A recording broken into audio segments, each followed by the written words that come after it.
Okay, so in my quiet time, in my car time, or whatever, I'm in here just thinking and just looking back on life. And my birthday is next week. Literally, my birthday is next Monday, and I'll be 41. And I'm trying to wrap my mind around how fast this year went, or 2023 went, and to figure out what to think about where I was this time last year and where I am now. And for those of you who know my story, you know I retired last year around this time because I felt like God was pulling me to do something else. I felt like He was pulling me to do something different, and it was going to be not behind the chair. So I retired. I gave up my business. I gave up my clientele. I pretty much gave up everything just to seek God and figure out what He was trying to do, or get in a better position to listen, get in a better position to receive, or whatever the case may be. So I needed to get in a quiet moment with God. And I did that. Oh man, I did that. And I think that I know that was the best decision I probably could have ever made in my life, because to see me now is to see a totally different person. Like, I am so different. I am so changed inside out, and that's a good thing, in such a good way. And to see the development and just growth in myself when get presented with certain situations that would have caused me to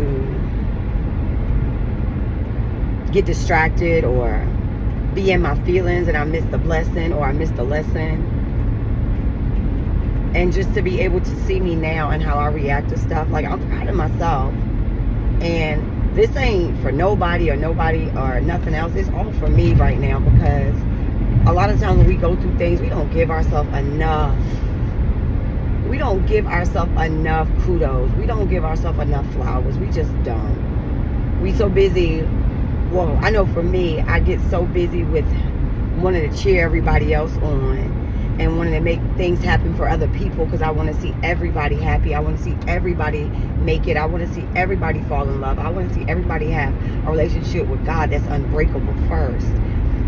That it sidetracks me, and I forget about me and how awesome I really am, and how much I have grown, and how much I have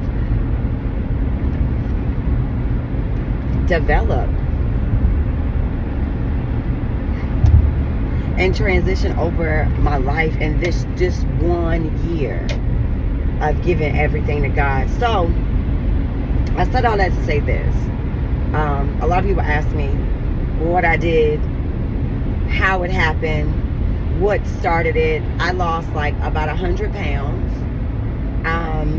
When I first started this self-seeking journey, this God-seeking journey, I was about 240 pounds. And I was very much in a rush to get everything.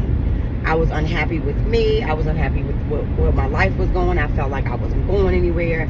I felt like I wasn't doing anything. I felt like everything I was touching was breaking right in front of my hands. Like, I just felt like I wanted to create beauty, and I just felt like I was breaking everything. And so it wasn't until I took my brokenness to the master, to the creator, and he kind of put me on his potter's wheel and just kind of made me anew. He changed me from the inside out. I got a new heart. And for me, anybody who knows me, anybody talks to me, I like talking parables. I like to give like real life situation biblically, but I like to give it in a way that everybody can digest it. And I love to say digest, because digest is really taking it with you. And when I say that God gave me a new heart, I like to equate it back, or I like to kind of think about like the Tin Man. When we talk about the Wizard of Oz, and we talk about, you know, him going to the wizard for a heart, you know what I'm saying? And I just feel like if we dial it back and put it into content where it's supposed to be, and we talk about God, and we say, God, I need a new heart, and he could do that because he gave me one. He created me a clean heart. That's a Bible. That's a Bible verse. But so yeah, and that's what started. And then when I started to seek God, Another Bible verse, Matthew 6:33. A very, very, very, very profound person in my life told me that many, many years ago when I went searching and when I went looking and I went up to the altar, Bishop Kim Brown. I went up to the altar and I was in shambles and I was like, I don't know what's going on. And the only thing that he said to me was Matthew 6:33, and I was like, seek his kingdom and his righteousness, and all these things will be given to you as well. And so that's when, and I applied that to my life. I did. I applied it to my life. And I sought God. And he gave me a clean heart. And he changed me from the inside out. And when I started doing that, I started to give God everything. And what I mean I gave God everything, I think y'all don't understand when I say that. I gave God everything. Anything I felt like was holding me back from being closer to him, I gave it to him. I gave him everything. And then I gave him me.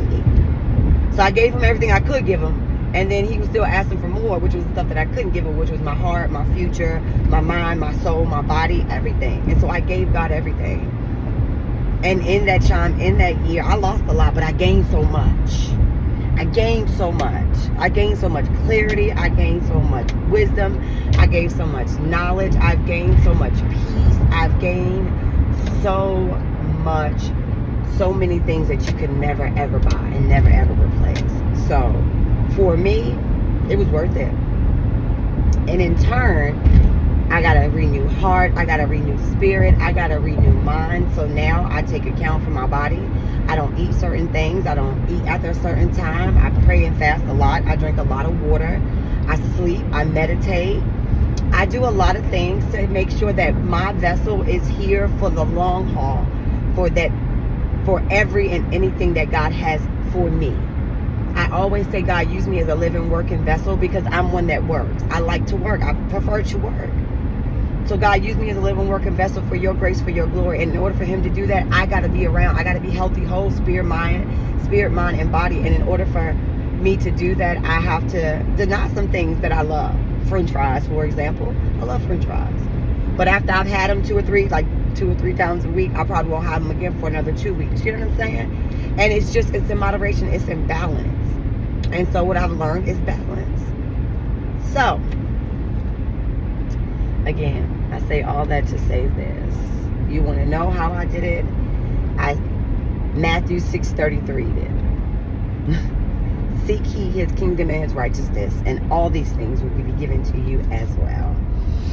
And nothing is in vain, because God uses everything. It is so, and so it is. In Jesus' mighty name, I pray. Amen, amen, and amen. Talk to you guys soon.